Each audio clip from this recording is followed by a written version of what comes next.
According to Experian, Equifax, and TransUnion, average credit scores have reached their highest point ever.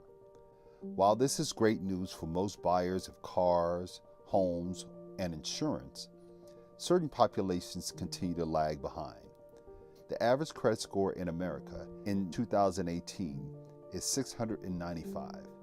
While still considered subprime, this score has eclipsed average scores since data has been collected. Before breaking down these numbers by age, income, location, and race, let's examine what makes up a credit score and how certain populations are being negatively impacted. The range of your credit score is between 300 and 850. The higher the score, the better. There are 5 significant factors that make up your score. These things include your payment history, your account balances or how much you owe, the length of credit, your new credit, and your types of credit.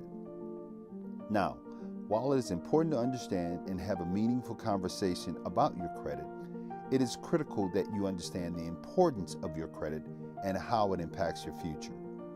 More than any other factor, your financial trajectory is dictated by your credit score. Creditors, insurers, employers, and many others determine your viability and trustworthiness based on these 3 numbers. That is why it is important for you to establish and maintain good credit.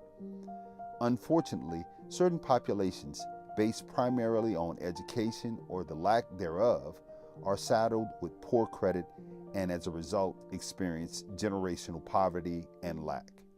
Getting and maintaining good credit is both an art and a science. There are complex algorithms used to establish your credit, and maintaining good credit requires careful manipulation of accounts. Unfortunately, few people understand these factors, and even fewer are able to educate others. There was a detrimental issue that impacted millions of African American men in the 90s and the beginning of the new century. Unfortunately, we are still seeing remnants of this situation. The issue was called stop and frisk. Police officers would stop African American men for suspicious or no reason at all, and either harass or frisk them for illegal contraband. The law had a horrific impact on relationships between the Black community and law enforcement.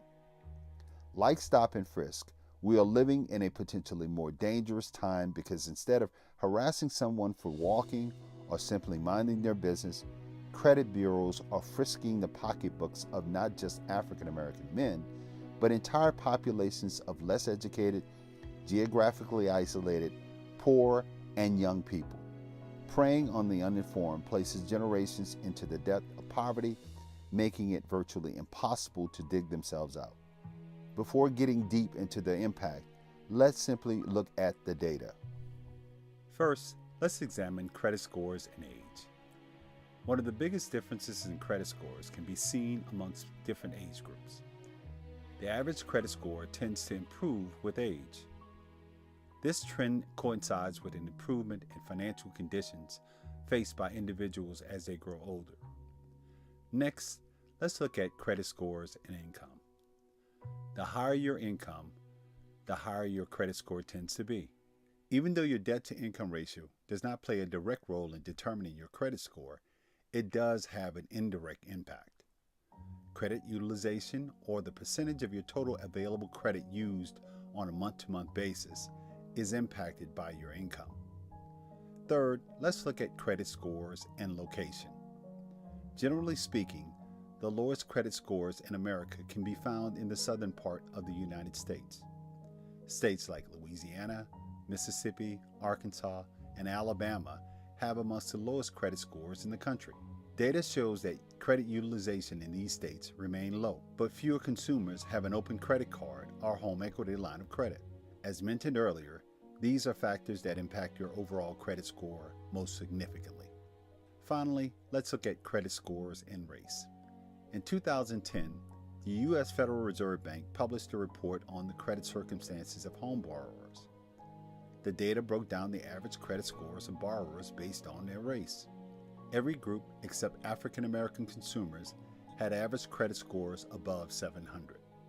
There is a new form of stop and frisk.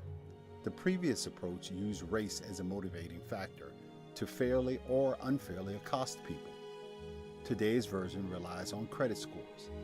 The stopping occurs when you are denied access to mainstream services. All of these services, if used properly, can help enhance your credit score. Getting a loan or credit card, or even today, a cell phone, and paying these things on time can improve your credit score. However, before you are able to do this, you are stopped because you either don't have credit or you have bad credit. Now, the Frisk part comes in when creditors charge you predatory fees for things that people who have decent or fair credit pay normal or less expensive rates for. At the end of the day, millions of predators prey on vulnerable and less informed consumers. Don't let this be you.